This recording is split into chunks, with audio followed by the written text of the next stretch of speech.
I'm Jeremy Hobson. This is a special edition of The Middle. And now that we are firmly in the middle of summer, we're going to take a break from the news with an emphasis on the word break. Have you ever taken a sabbatical or thought about taking one? Maybe 6 weeks, maybe 6 months, maybe a year. What would you do with that time? Now, it's not the most American thing. You're probably much more likely to find someone in Europe taking an extended break from work, but it is becoming more common as more and more companies see a benefit in giving their employees sabbatical time. DJ DiDonna is a senior lecturer at Harvard Business School. He's written all about this in a new book out today. It's called Big Time Off, The Transformative Power of Sabbaticals and How to Take One. And he joins us now. DJ, it's great to have you on. Great to be here in the middle. Well, and I grew up in academia in the middle of the country. My parents were both teaching at the University of Illinois. They had sabbaticals, but how common are they right now in America? They're growing more and more. And so, I think, listen, the term sabbatical obviously comes from academia. It has roots in kind of religion and this concept of Sabbath and rest. They're coming into play in the economy in different ways. And so it's companies that are seeking to retain talent, companies that are trying to build loyalty around their employees, and kind of forward-thinking companies that realize that folks need a way to invest in themselves as whole people as opposed to just production machines. Well, explain that. How do you invest in yourself by taking time off? What are you supposed to do with that time? Working backwards from how companies think about it, especially the younger generations talk about purpose and meaning and mission and flexibility. They value them more than compensation, right? And, most companies can't, unfortunately, offer an incredibly thrilling or attractive purpose to a lot of its employees. And so it's a way to give people time with which they can do whatever they want, whatever gives them purpose and meaning. When we have extended time and we have time wealth as opposed to this time scarcity we have with the number of vacation days we take, you can run experiments. You can actually heal and step away in ways that, we've all had that experience at the end of the vacation where you say, I'm just now starting to feel relaxed, and then you have to go right back into it. So, imagine having weeks or months off, which for most folks, they've never experienced. And before I had taken mine, I had never experienced either. So it is definitely not the predominant American work story. How long is your typical sabbatical these days? I think the best sabbatical should be measured in months, not days or weeks. I encourage folks to take at least 2 months because that'll enable you to get out of your head and into your body and kind of detox a bit. It also, especially if you're coming back to your job, it's long enough that the company has to have someone else do the things that you left behind. Like parental leave. You're gone long enough that the company has to get the things done, which means that you're not running this program in the back of your head around, I know that I'm on vacation, but I can just sense the pile of work that's greeting me upon my arrival. So longer than you've probably ever taken, long enough to run experiments and properly heal. You want to know that the things that you would be worried about at work are being taken care of even without you doing them, so that there's no responsibility on you to get those things done. It just allows you an extra set of freedom to say, to divorce yourself from the roles and responsibilities you play at work, not being governed by your calendar or your inbox. For a lot of folks, myself included, it's almost impossible to think about what you would do with a large stretch of time without thinking of the consequences that you would leave behind at work or your other responsibilities. Now, I mentioned that it doesn't seem like the most American thing, that maybe we're more workaholic in this country than other places, but do people find it hard to take sabbaticals even when they're offered one? It's a good question. There is this work devotion norm where, if your boss doesn't take the time off, then you feel less likely to be able to take it. Another uniquely American thing is that the highest income earners leave more vacation days on the table unused than in any other country, right? And so we struggle with time off. But the reason I wrote the book and in doing the research was I find these stories that are not maybe the common headlining stories. Steve Jobs took a forced sabbatical from Apple, learned calligraphy, meditated, You have Benioff, who started Salesforce, took a sabbatical from Oracle. And so there are actually these stories where people took time off and it made them, better and had a transformational experience on their jobs and their life. Because of something that wasn't necessarily related to their job. I mean, you mentioned calligraphy. It's like you're using a different part of your brain and exercising it. Exactly. It's these things that in our research, folks kept talking about and made them feel more human. I don't think a lot of people set out to become more human on sabbatical. It's not a thing that we feel deficient around, but the types of things folks are doing with their time off, getting rest, doing creative aspects, getting into nature, spending time with family, are things that we know are important, but rarely feel urgent. And so then we just keep investing in the urgency around work and all the things that are front and center. Mm-hmm. You write that the best predictor of someone's likelihood to take a sabbatical is whether or not they knew someone who had taken a sabbatical. Explain that. So, 2/3 of sabbaticals are catalyzed by negative events. Like the most of the time we're waiting until it's too late, where a relationship crisis or a job crisis or a health crisis, either ours or someone close to us, kind of pulls us out of the soup so that we can, take care of those things or heal. Mm-hmm. But the way that we want things to work is that folks are looking at someone around them who they can identify with, who have taken this, uncertain and courageous act of leaving work for a while, so that they feel like they have permission to do so. So we want sabbaticals to be something that are like an oil change or a teeth cleaning that just happen, various times over the course of your life. 6 months over the course of a 40 or 50-year career is a rounding error. It's 1% of your working time. And so in order to do that, you need to have examples of people in your life or the predominant story of work that gives you that permission. Well, and you would probably want to be paid during that time. Is that typical, to be paid while you're taking a sabbatical? Yeah, ideally. Listen, that is the world that we're working towards. I think about it like the journey for paid parental leave. We're the only OECD country in the world that doesn't have government-mandated paid parental leave. But in the past 40 years, we've made tremendous progress. And so 2002, I think California was the first state to offer it, and now over 40 states do.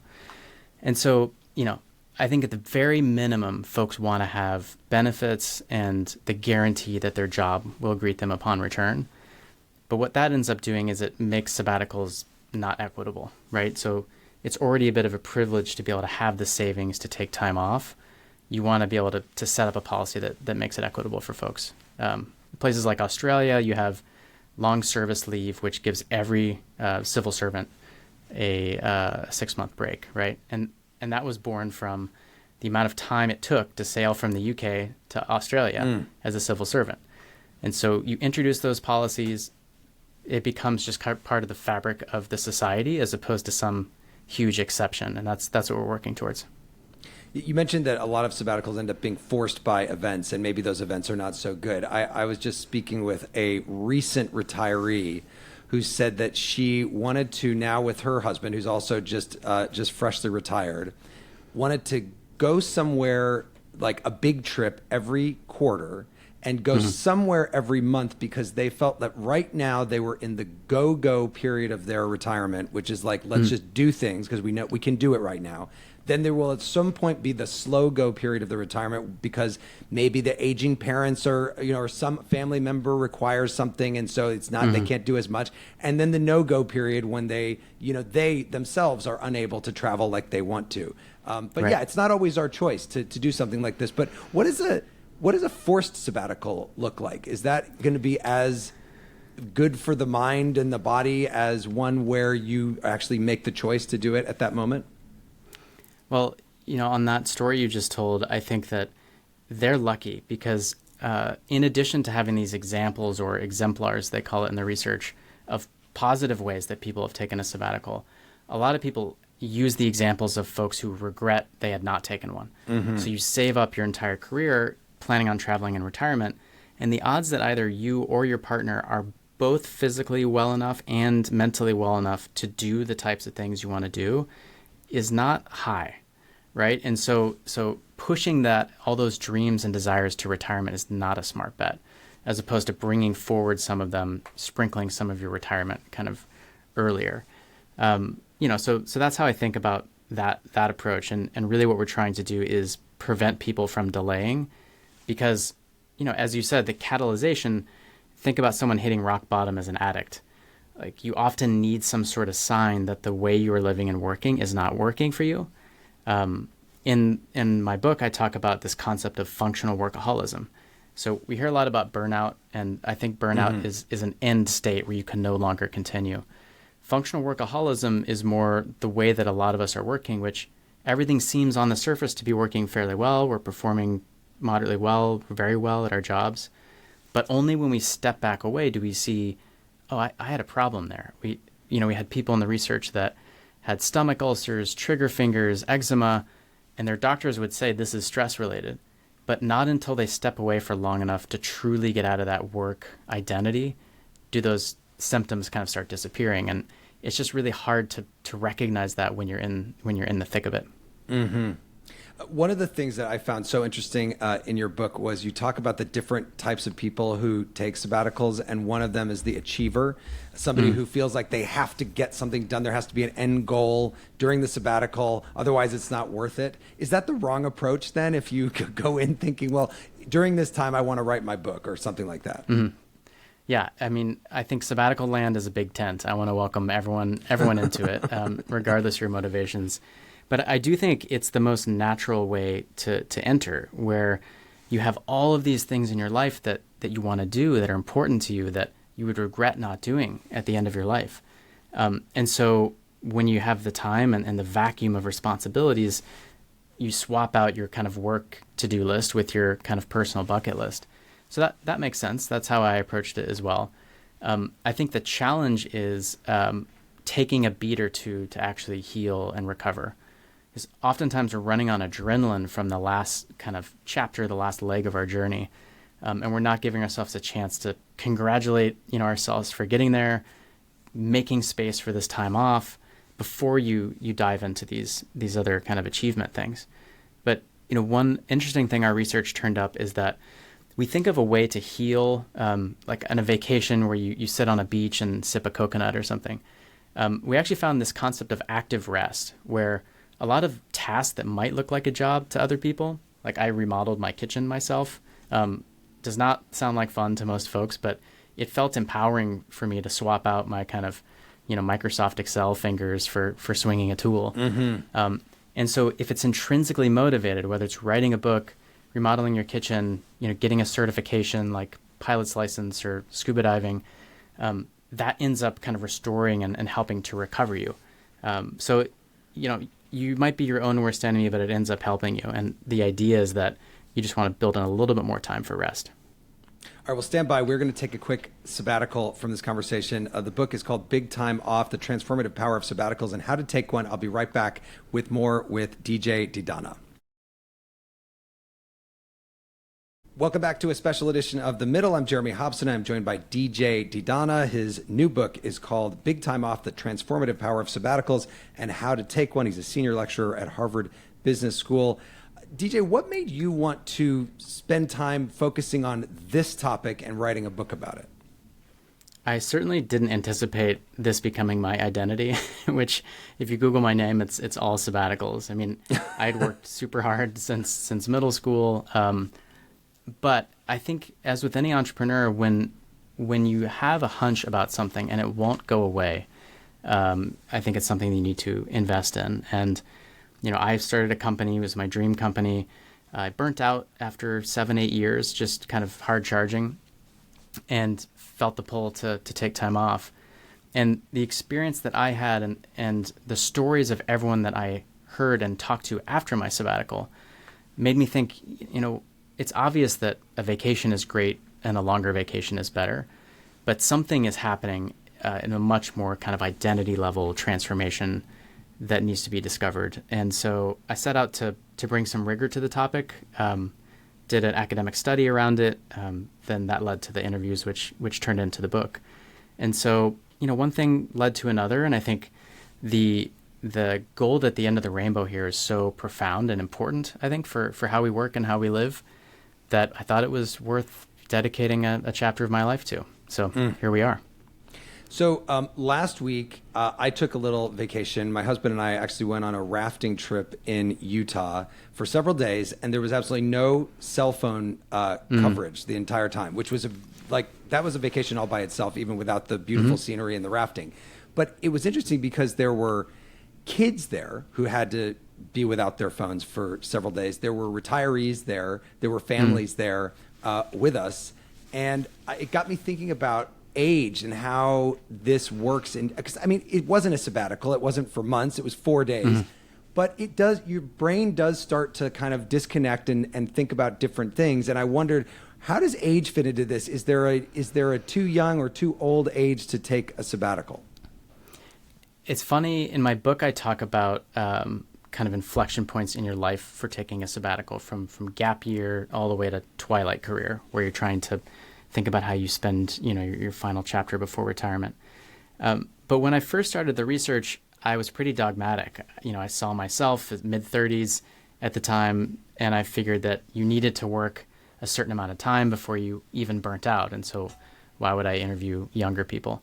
But I kept hearing the same story around, gap year and early 20s, and realizing that the experience of being young and getting into the workforce is so much different than when I was a kid. And so these folks are charging for a decade before they even start their first job, right? And so it really expanded the aperture on what I considered a sabbatical. And the gap year chapter is one I'm most proud of. And so, no, I think that at every age, people think that they're living in the most important era in their life, and they couldn't possibly set things aside and take a few months off. And yet, everyone I've talked to, looking back, says, oh man, I wish I would have done it sooner. I'm really trying to get in front of that and give people this inspiration and permission at various waypoints in their life to take time off before it's too late.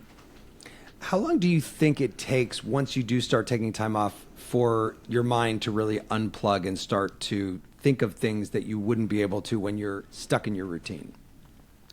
People aren't going to like this answer, but the most often thing that I hear is 6 to 8 weeks. So really feeling like you are not your work self, you have that mask off, you aren't thinking about your calendar, your body and mind have started to heal. You've engaged in some sort of deep work or activity that's not just glancing on the surface, going parasailing on vacation. And so that's typically what we see. Now, to your earlier question about how does a negative introduction into a sabbatical change that, if you wait until some traumatic event happens, it takes you longer to detox and heal at the beginning. It's like you've pulled the ejection, you're like, pull the ejection chute. And so if you have a company-sponsored sabbatical, you don't have to worry about money or health insurance. You knew it, years in advance. You could plan for it. I think you can actually get away with a much more condensed sabbatical.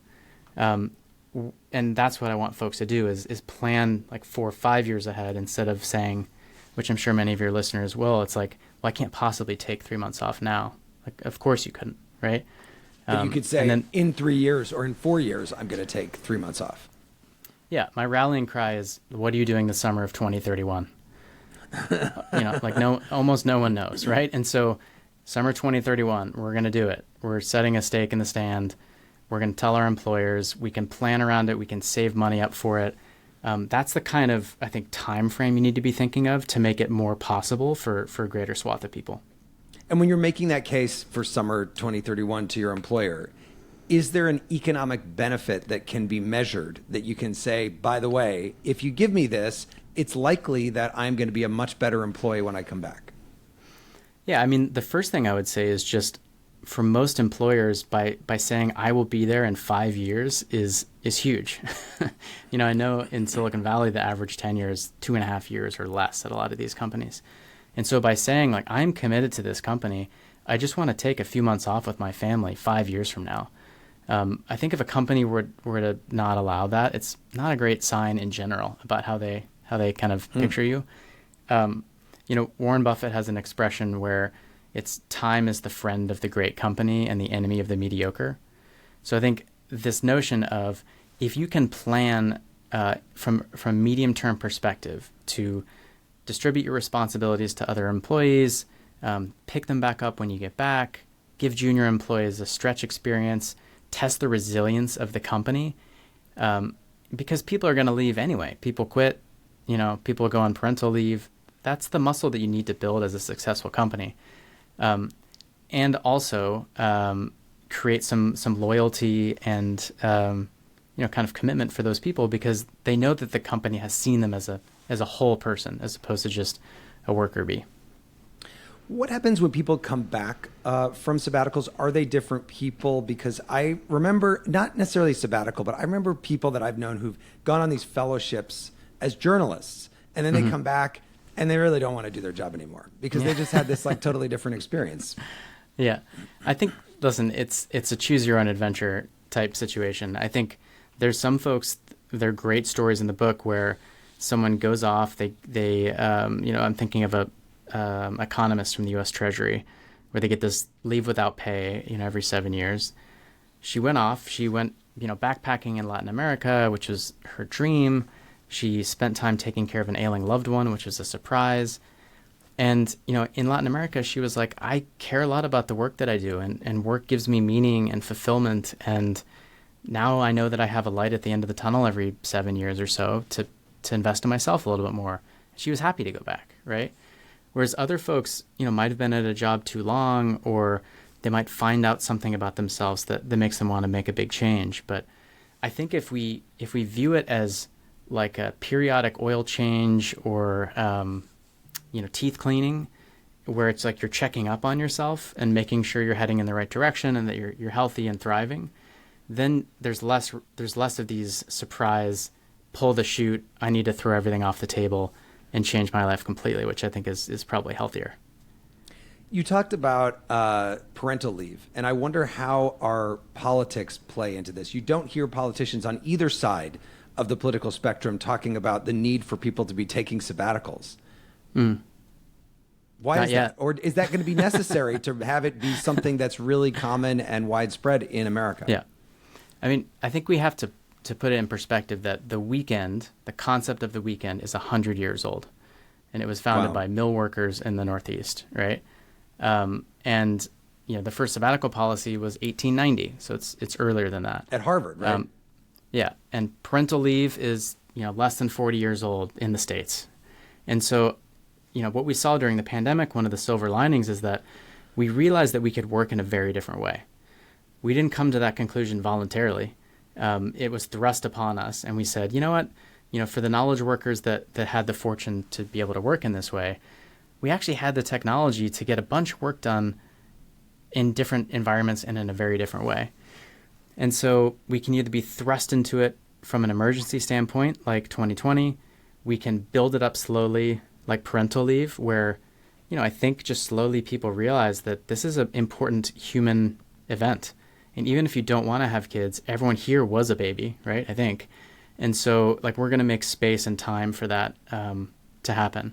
I think the same with sabbaticals. So from the top down, it's about having executives and people in positions of power to make change have a personal experience themselves that makes them want to create an enabling policy in the organization.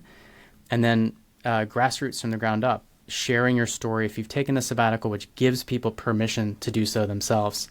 And I think that's how movements start. So, the last thing I'd say about it is, as we think about this kind of productivity boom with AI, do you want to give that extra productivity to producing more, or do you want to try to create some space for leisure, which is what we've been saying we wanted to do for 100 years? Like every time we reach a new kind of level of productivity, we assume that the work week is going to shrink to 5 hours, and that's not what happens. I mean, I'm still surprised that after COVID-19, when everybody went into remote work, and we saw in many cases that people could be more productive or as productive working remotely as they were in the office, that we are still moving back like almost 100% to people being in the office because that's what the companies want now. And also there are so many other pieces of that. It's like commercial real estate in cities, and if there's nobody in the offices, then how are the local restaurants going to survive? But still, it's kind of surprising to me that after that experience that we all went through, that we seem to be going back to the old way. I think that we have to separate out the narrative from the actuality. I think the narrative right now has swung, right? The Great Resignation, the narrative swung towards empowerment of workers. Now it's swinging the other direction because people are scared about the impact of AI. I think if you look at the number of people who are able to work remotely in 2018 versus now, I think it's astronomically higher. And like flexibility, what you can ask for when you get a job. And so, there might have been an overcorrection, but I think if you look at the kind of arc of history on that, it's heading in the right direction, similar to parental leave, and that's where we're heading with sabbaticals, I hope. So what would your advice be to one of our listeners who's now listening to this and saying, okay, I want to do it, I'm going to do it, summer 2031, what should I do?